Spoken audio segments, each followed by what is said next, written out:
Ce dimanche 16 avril est une date importante pour la famille royale danoise, le 83e anniversaire de Margrethe II.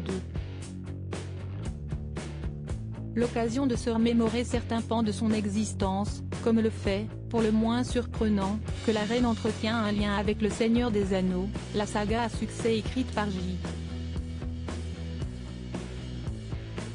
Tolkien, puis adaptée au cinéma. Certains l'ignorent peut-être, mais son Altesse royale éprouve une passion pour cette œuvre, comme l'a déjà fait savoir, à diverses reprises, la presse de son pays. D'ailleurs, celle qui est propriétaire du château de Keix, situé dans le Lot, avait réalisé les illustrations du Seigneur des Anneaux sous un pseudonyme, pour une réédition du livre de Tolkien, comme l'avaient rapporté nos confrères de la Dépêche du Midi, en 2015.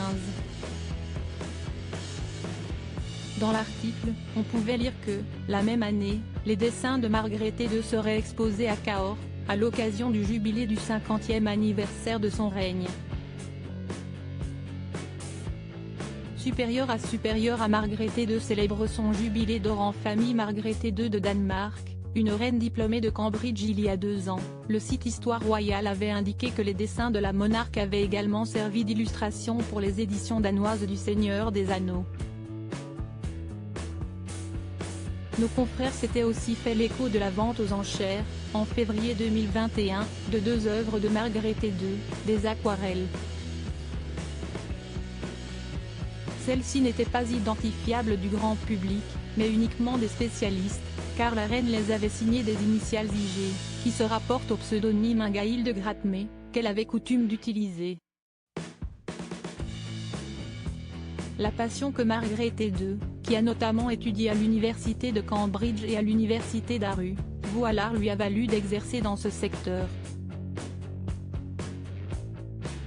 Comme l'avait rapporté Paris Match en 2021, la pétulante reine du Danemark avait notamment signé la scénographie et les costumes du long-métrage Fantastique Erangard, réalisé par Biogost.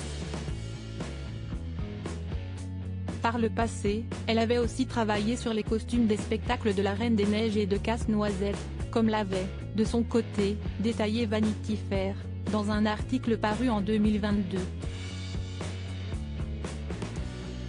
Article écrit en collaboration avec 6 médias Crédit Photo, Dana Press.